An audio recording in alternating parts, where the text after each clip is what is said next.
Hello बच्चों, welcome back in your favourite YouTube channel learning science with CK. बच्चों, till now we have completed the first chapter, crop production and management, in the last three videos, and I'm today going to start this chapter number two, microorganisms friend and foe. If anybody new to my channel, I want to tell them that I'm teaching class 8 science at present, and this is the second chapter, that is microorganisms friend and foe. So if anybody of you is new, please subscribe my channel to get further updates of the new uploads. Okay, so let's start. Microorganisms friend and foe means what? There are so many microorganisms in our surrounding. Some are our friend and some are our foe because they are harming us in many ways. So let's learn. You have seen several kinds of plants and animals. However, there are other living organisms around us which we cannot see with eyes alone. These are called microorganisms और microbes. तो बच्चों, हमारे चारों ओर बहुत सारे living organisms हैं, जिसमें से कुछ बहुत सारे को हम देख सकते हैं, बट ऐसे बहुत सारे हैं जिसको हम नहीं देख सकते हैं, और वे हमारी जो है खुली आंखों से हम उनको नहीं देख सकते हैं, इसलिए हम उनको कहते हैं माइक्रो ऑर्गेनिजम्स और microbes. For example, sorry, you might have observed that during rainy season, moist bed gets spoiled and its surface get covered with grayish white patches. Observe these patches through a magnifying glass. You will see tiny black rounded structures. Do you know what these structures are and where did these come from? Sorry. Okay बच्चों, तो यहाँ पे आप देखिए कि rainy season में आप अगर एक ब्रेड, मॉइस्ट ब्रेड आप ओपन में छोड़ दीजिए, क्या होगा? उसके ऊपर आपको वाइट ग्रीनिश पैचेस जो है, आपको ग्रीनिश वाइट पैचेस दिखाई देंगे आपको, है ना? आप जब उसको अपने मैग्नीफाइंग ग्लास से ऑब्जर्व करेंगे तो आपको ब्लैक राउंडेड स्ट्रक्चर्स मिलेंगे. ये क्या है और ये कहाँ से आता है, यही हम लोग इस चैप्टर में सीखने वाले हैं. Okay, so micro organisms activity 2.1. चलिए एक एक्टिविटी करते हैं और इसको हम लोग समझते हैं, है ना? Collect some moist soil from the field in a beaker and add water to it. आपको करना क्या है कि अभी देखिए बरसात का मौसम आ चुका है, तो आपको गीले खेत से थोड़ी मिट्टी लेनी है, जहाँ पे थोड़ी पानी ठहरती हो, थोड़ी मिट्टी लेनी है और आपको उसको बीकर में डालना है. अब उसमें वाटर जो है ऐड करिए, सॉइल्स को जो है थोड़ा मिक्सअप करिए. थोड़ी देर के बाद आप उसको मिक्सअप करने के बाद आपको उसको छोड़ देना है. क्या होगा? जो सॉइल है वो सेटल हो जाएगा, एंड आपको क्या करना है कि एक ड्रॉप वाटर वहां से लेकर के आपको माइक्रोस्कोप, कंपाउंड माइक्रोस्कोप में ऑब्जर्वेशन करना है. और आप क्या देखते हो? Okay, see the activity 2.2. What is here? Take a few drops of water from a pond, spread on a glass slide and observe through a microscope. आपको सेम प्रोसेस करना है. अभी आपको सॉइल की जगह डायरेक्टली पॉन्ड वाटर लेना है. आपको एक ड्रॉप जो है पॉन्ड वाटर जो है स्लाइड में रख करके दूसरे स्लाइड से स्प्रेड कर देना है उसको, और फिर आपको इसको कंपाउंड माइक्रोस्कोप में कवर स्लिप डाल करके ऑब्जर्वेशन करना है. Okay, do you find tiny organic moving around organisms? आप क्या देखेंगे? आप देखोगे कि बहुत सी छोटे छोटे माइक्रो ऑर्गेनिजम्स जो है मूव करते हुए आपको दिखाई देंगे. These observations show that water and soil are full of tiny organisms, though not all of them fall into the category of microbes. Okay, तो इस तरह से क्या है कि जो वाटर है सॉइल में उसमें बहुत सारे बहुत ही छोटे छोटे माइक्रो ऑर्गेनिजम्स हैं।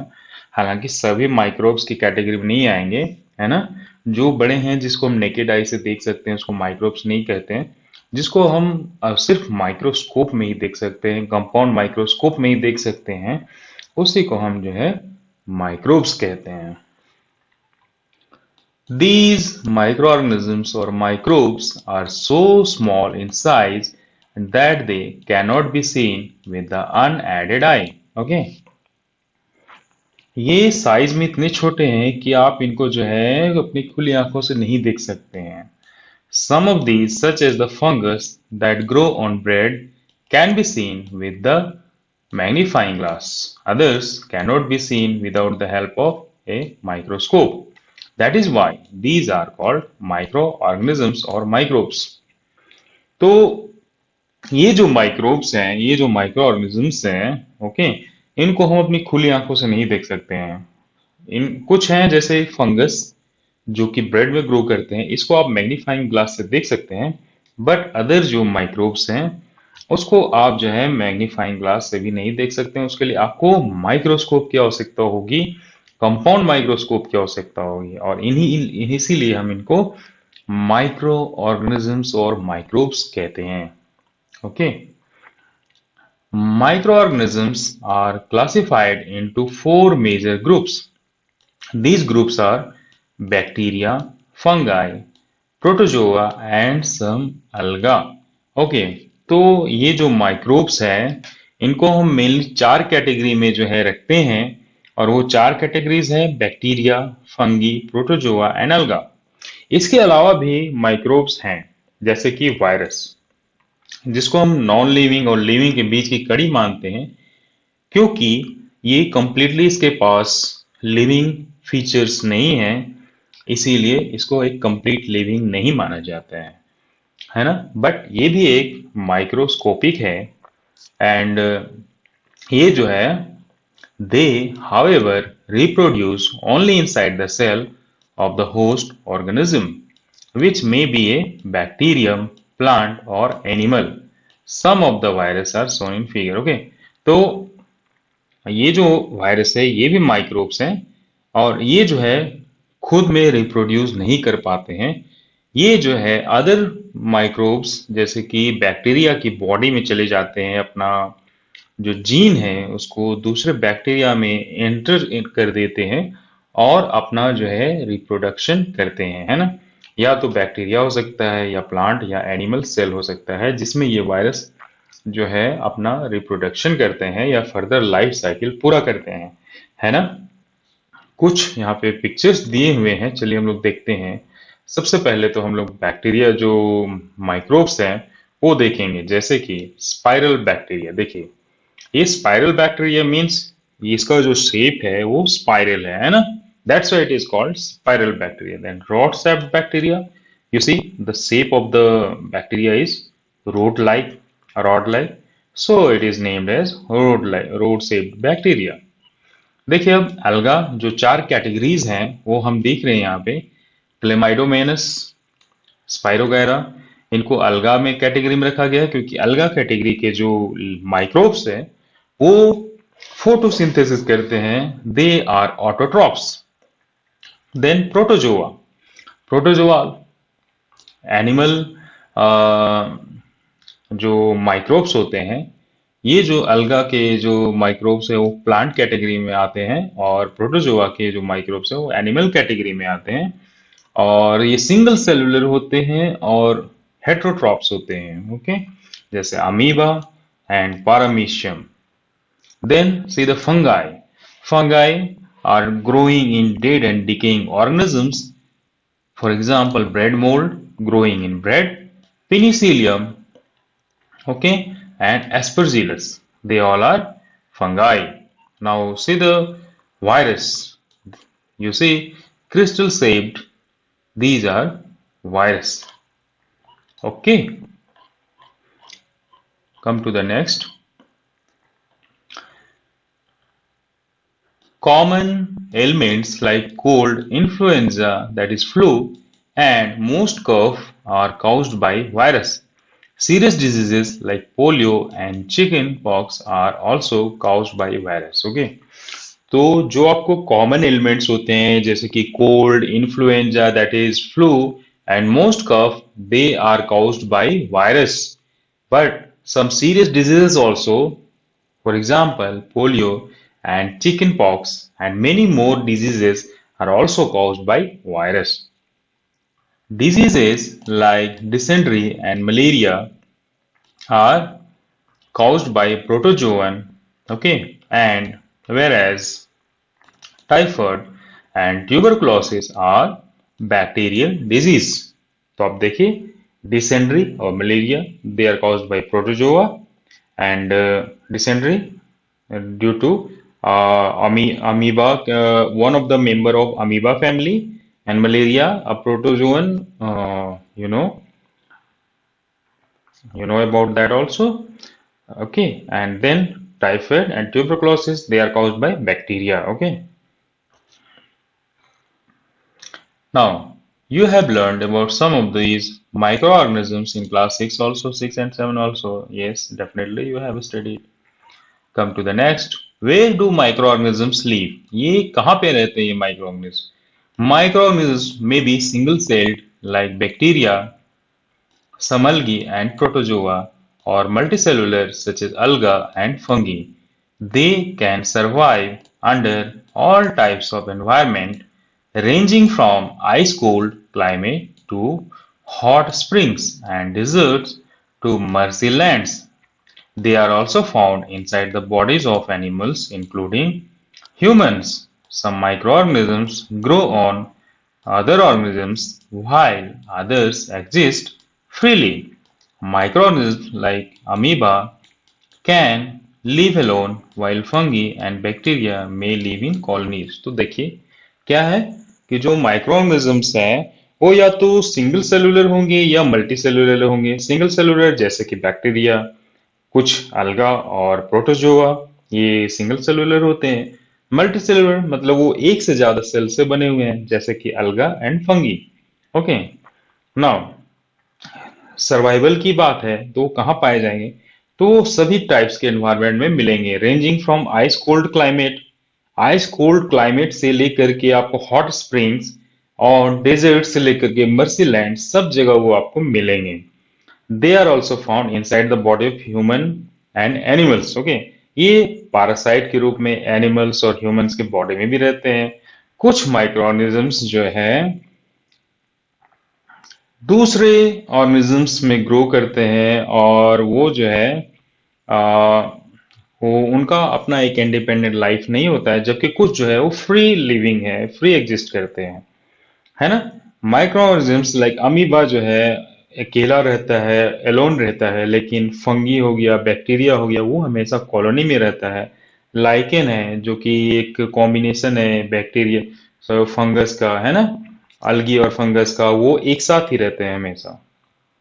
तो इस तरह से जो है माइक्रो ऑर्गेनिजम्स जो है आपको हर एनवायरनमेंट में, हर क्लाइमेट में मिलेंगे. फ्री लिविंग मिलेंगे, कॉलोनीज में रहने वाले मिलेंगे, हर तरह के मिलेंगे, है ना. नाउ माइक्रो ऑर्गेनिजम्स एंड अस. अब हम लोग जानेंगे कि माइक्रो ऑर्गेनिजम्स और हम में क्या संबंध है.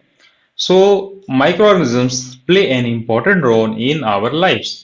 Some of them are beneficial in many ways, whereas some others are harmful and causes diseases. Let us study about them in detail.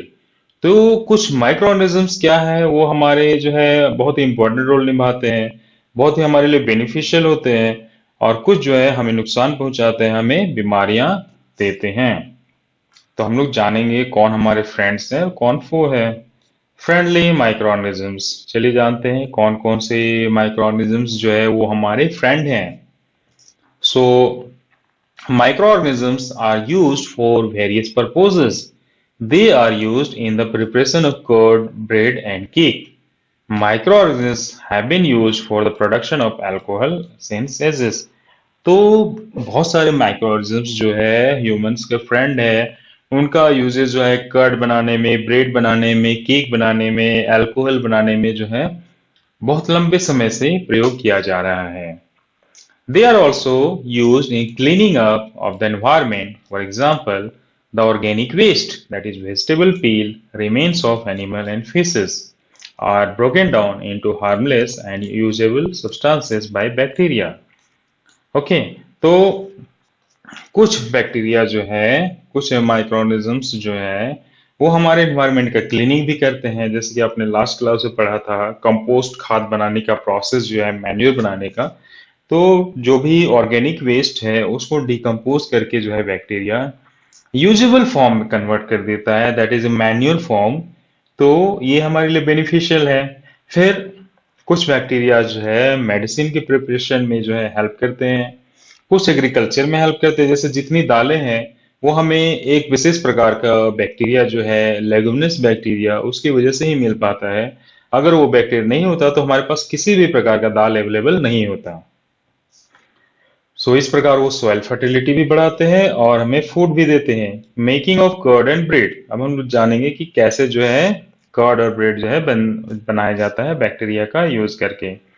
Curd contains several microorganisms. Of these, the bacterium Lactobacillus promotes the formation of curd. It multiplies in milk and converts it into curd. Bacteria are also involved in the making of cheese, pickle, and many other food items. An important ingredient of rava, that is suji, idli, and bhatura, is curd. Okay, तो जो हमारा curd है वो भी एक micro organism जिसका नाम bacteria bacteria है, ये लैक्टोबैसिलस, वो जो है दूध को जो है कर्ड में कन्वर्ट कर देता है ना। और और भी बहुत सारे हेल्प करता है, जैसे कि चीज बनाने में, पिकल्स बनाने में और बहुत सारे फूड आइटम बनाने में ये माइक्रो ऑर्गेनिजम्स हमको हेल्प करते हैं, है ना। फिर इसके बाद रवा जो है, सूजी का जो इंग्रेडिएंट्स प्रिपेयर किया जाता है, फिर इडली है, भटूरा है, ये जो है कर्ड से की हेल्प से ही तैयार किए जाते हैं। नाउ आप ये एक्टिविटी कीजिए तो आप सीख जाएंगे। टेक हाफ के जी फ्लोर, दैट इज आटा और maida, add some sugar and mix with warm water. Add a small amount of yeast powder and knead to make a soft dough. What do you observe after 2 hours? Did you find the dough rising? आपको करना क्या है कि आप आधे kilo जो है मैदा या आटा ले लीजिए, है ना। उसमें जो है आप जो है उसको जो है आपको शुगर ऐड करना है। उसके बाद आपको उसमें गर्म पानी में गूंथना है ना। इसमें आप जो है एक चम्मच या आधा चम्मच जो है आप जो है ईस्ट पाउडर आप मिला दीजिए और इसको जो है अच्छे से मिला करके आप जो है डफ तैयार कर लीजिए। आप इसको 2 घंटे के लिए छोड़ दीजिए। फिर आप क्या देखते हैं कि जो है डफ जो है उसकी जो है वॉल्यूम जो है बढ़ने लगती है ना। ये बहुत ही कॉमन है, आप अपने घर में भी देख सकते हो ये प्रक्रिया करके। तो इसमें क्या होता है, डफ जो है इसकी अमाउंट बढ़ जाती है। क्यों बढ़ जाती है? क्योंकि जो ईस्ट है, ईस्ट पाउडर है, उसमें ईस्ट है और वो जो है रेस्पिरेशन करता है और कार्बन डाइऑक्साइड प्रोड्यूस करता है, और वो कार्बन डाइऑक्साइड जो है डफ के अंदर में फंस जाता है और डफ जो है फूलने लगता है और सॉफ्ट हो जाता है। ओके, इसकी वजह से डफ की वॉल्यूम बढ़ जाती है। Yeast reproduces rapidly and produces carbon dioxide during respiration. Bubbles of the gas fill the duff and increase its volume. Same बात कही गई है। अब हम लोग सीखेंगे commercial use of micro organisms. चलिए देखते हैं क्या कमर्शियल यूज है माइक्रो ऑर्गेनिजम्स का। Microorganisms are used for the large-scale production of alcohol, wine, and acetic acid, that is vinegar.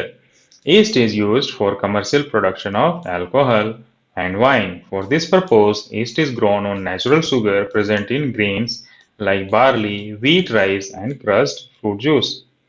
तो सबसे ज्यादा कमर्शियल यूज जो है ईस्ट की हेल्प से किया जाता है, जैसे कि अल्कोहल और वाइन का प्रोडक्शन, विनेगर का प्रोडक्शन, है ना। ये जो है इनका कमर्शियल जो है प्रोडक्शन किया जाता है ईस्ट की हेल्प से। और ईस्ट को जो है नेचुरल शुगर में ग्रो कराया। नेचुरल शुगर क्या है? जो हमें ग्रेन से जो कार्बोहाइड्रेट मिलता है वो नेचुरल शुगर होता है। तो जैसे कि बार्ली है, वीट है, राइस है और क्रस्ट फ्रूट जूस है, तो उसमें जो है ईस्ट को ग्रो कराया जाता है और वो जो नेचुरल शुगर है उसको अल्कोहल में कन्वर्ट कर देता है by the process of fermentation. Okay, देखिए, आप एक्टिविटी कीजिए, आपको और अच्छे से समझ आएगा।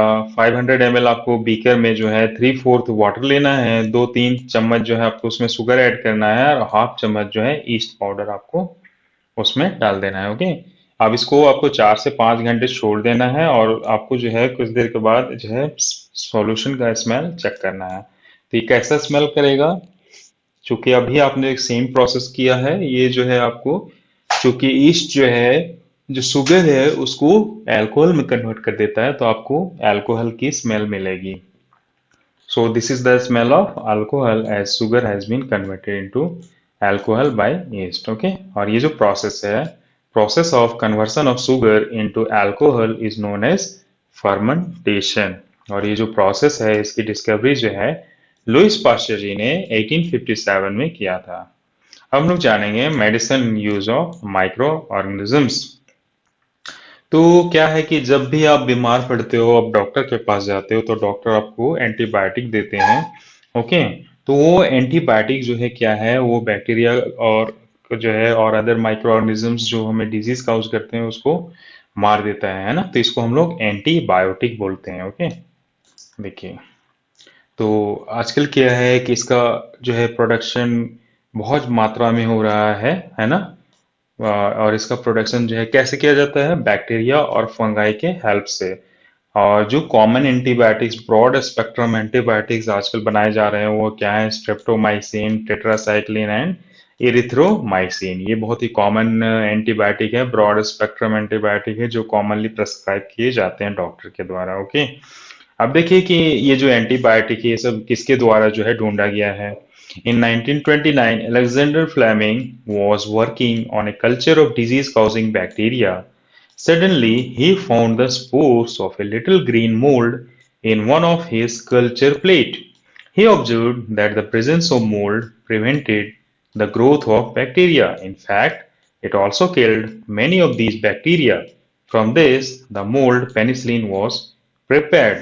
तो 1929 में अलेक्जेंडर फ्लेमिंग के द्वारा जो है, जो कि एक डिजीज काउजिंग बैक्टीरिया के ऊपर जो है कल्चर बना रहे थे उसका, तो उसमें उन्होंने अचानक देखा कि ग्रीन कलर का जो है स्पोर मोल्ड जो है उसमें ग्रो कर रहा है और उसकी वजह से जो है जो बैक्टीरिया है उसके नंबर्स घट रहे हैं और उनका ग्रोथ घट रहा है। तो ये बात उन्होंने नोटिस की और इसी के आधार पे उन्होंने जो है पेनिसिलिन का जो है डिस्कवरी किया। ओके, किसने? अलेक्जेंडर फ्लेमिंग ने। ओके, तो ये जो है जो बैक्टीरिया जो अदर माइक्रोब्स को किल करता है, जिसको हम लोग नॉर्मली कहते हैं एंटीबायोटिक्स, जिसका बनाया जाता है किसके हेल्प से, फंगस और बैक्टीरिया के हेल्प से, है ना। The antibiotics are manufactured by growing specific microorganisms and are used to cure a variety of diseases. Okay, तो बहुत सारे माइक्रो ऑर्गेनिजम्स ग्रो कराया जाता है ये एंटीबायोटिक के प्रोडक्शन के लिए। Okay, antibiotics are even mixed with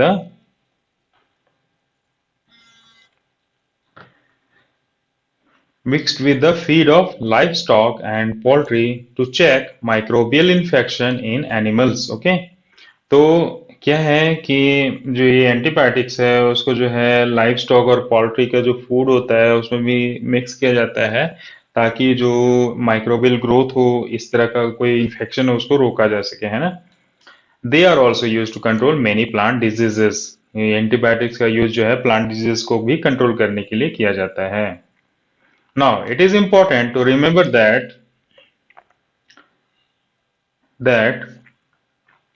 antibiotics should be taken only on the advice of a qualified doctor। जो कहा जा रहा है कि एंटीबायोटिक हमेशा क्वालिफाइड डॉक्टर के प्रेस्क्रिप्शन में ही लेना चाहिए। क्यों लेना चाहिए? You must finish the course prescribed by the doctor. If you take antibiotics when you need it or in wrong doses, it may make the drug less effective when you might need it in future. Also, antibiotics taken unnecessarily may kill the beneficial bacteria in the body. Antibiotics, however, are not effective against cold and flu as these are caused by virus। तो कहा जा रहा है कि कभी भी जो है ये एंटीबायोटिक जो है प्रेस्क्राइब जो है क्वालिफाइड डॉक्टर के प्रेस्क्रिप्शन पे ही हमें लेना चाहिए और जो कोर्स बताया गया उसको कंप्लीट लेना चाहिए, है ना। और फिर क्या है कि आपको अननेसेसरीली जो है कभी भी कुछ भी बीमारी हो गई तो बैक्टीरिया एंटीबायोटिक नहीं खा लेना चाहिए, क्योंकि इससे जो है आपको, अगर आप अननेसेसरी खाएंगे उसके प्रॉपर डोज नहीं खाएंगे तो नेक्स्ट टाइम जब आपको सेम प्रॉब्लम होगा और आप सेम मेडिसिन लेंगे तो वो आप में इफेक्टिव नहीं होगा। ओके, इसीलिए एंटीबायोटिक जो है बहुत ही सोच समझ करके लेना है। फिर क्या है कि ये एंटीबायोटिक जो है आपको कोल्ड फ्लू इसमें काम नहीं देता है, क्योंकि ये जो प्रॉब्लम है वो वायरस की वजह से होता है। Okay, now vaccine, what is vaccine, इसके बारे में हम लोग सीखेंगे। When a disease carrying microbe enters our body, the body produces antibiotics, sorry, antibodies to fight the invader. The body also remembers how to fight the microbe if it enters again. So, if dead or weakened microbes are introduced in a healthy body fights and kills them by producing suitable antibodies. तो क्या है कि जब भी कोई disease carrying microbes हमारी body में enter करता है तो हमारा बॉडी जो है एंटीबॉडीज बनाता है उस जो इन्वेडर है उससे फाइट करने के लिए, है ना। तो जो हमारा बॉडी है उसको याद रहता है कि उसने किस माइक्रोब से फाइट किया है।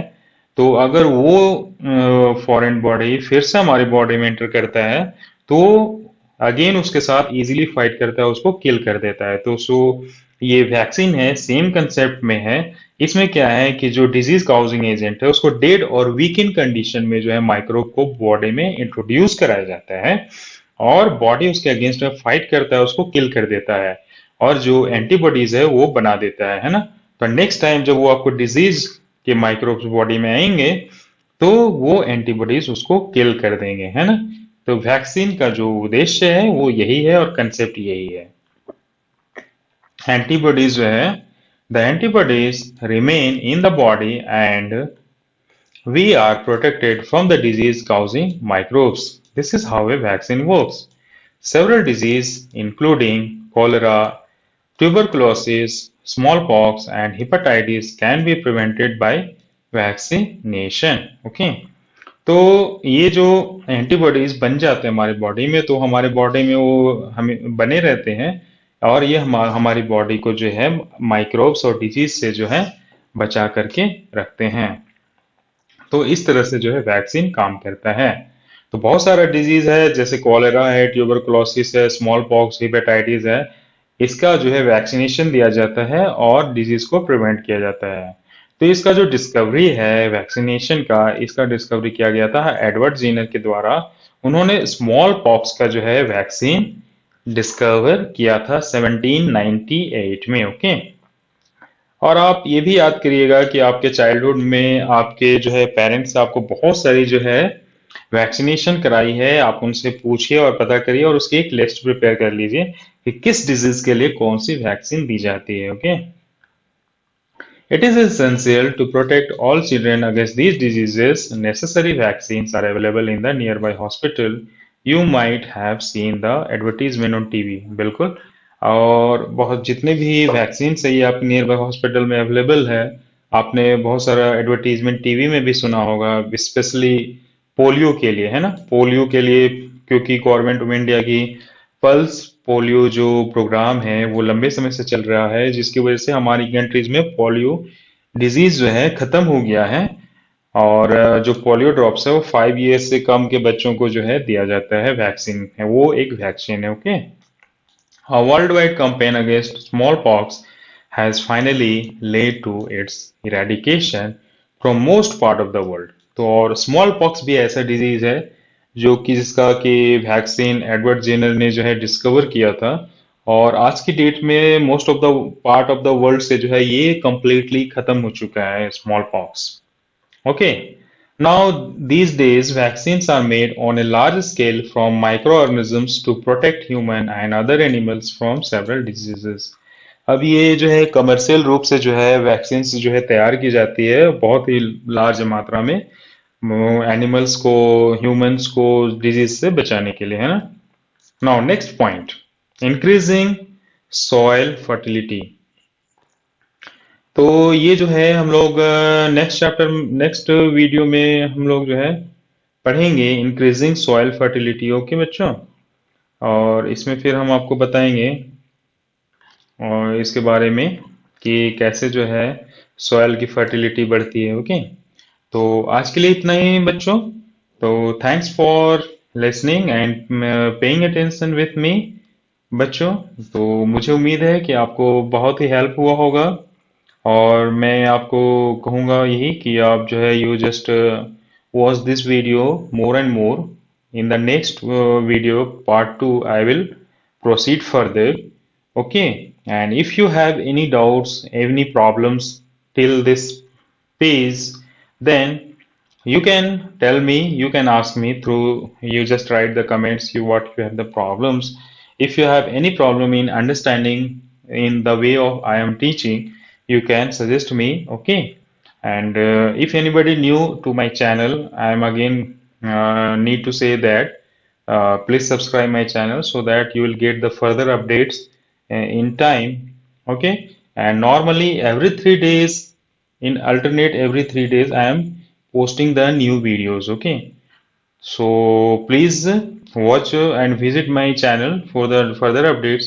Okay, thank you for listening, thank you for watching, thank you very much. I will meet you in the next part of the video. Okay, तब तक के लिए बाय बाय।